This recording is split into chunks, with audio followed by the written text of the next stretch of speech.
Just like when you want to make a dinner reservation, booking cargo on a ship is essentially reserving space for a container on an ocean vessel in advance.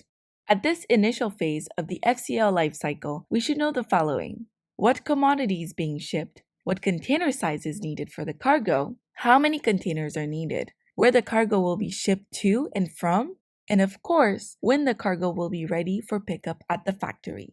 These pieces of information are used to determine which vessel schedule is appropriate to book. Next, the carrier would determine if there is enough space on the vessel to accept the booking. Assuming there is space available on the vessel, the ocean carrier would then provide a shipping order or booking confirmation back to the freight forwarder, who will then provide it to the shipper in order to proceed with moving of the shipment.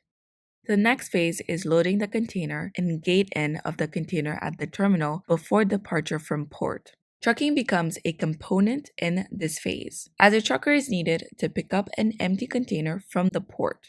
Then the trucker will transport the empty container from the port to the factory.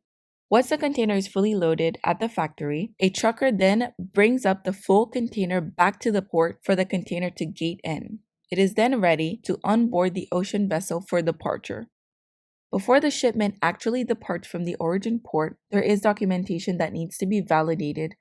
During this phase, the shipper will typically submit documentation to the freight forwarder about the shipment cargo. The freight forwarder will use this documentation to clear the export customs, begin the import process with the destination country, draft the house bill of lading, also known as the HBL, and submit required information to the ocean carrier prior to the deadline listed on the shipping order or booking confirmation. Once the ocean carrier receives the information from the freight forwarder, they will use it to complete customs requirements, manage gate-in operations, mitigate the risk of undeclared dangerous goods, and help distribute weight and cargo safety across the ship.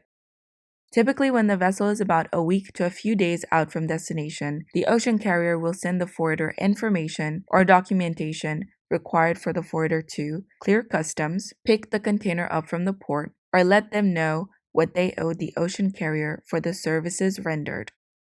Similar to the beginning of the shipment journey, a trucker is involved to help transport the container once it has offloaded from the ship. Before the container is picked up by the trucker, a few items must be cleared for pickup: import customs clearance, freight charges cleared to the ocean carrier, and the trucker must have a delivery order that allows the container to be released to them on behalf of the owner of the goods. Once everything is cleared, the trucker can now recover the container from the arrival port and bring it to its final destination, where it will be unloaded by the customer. When finally unloaded, the trucker will return the empty container back to the port.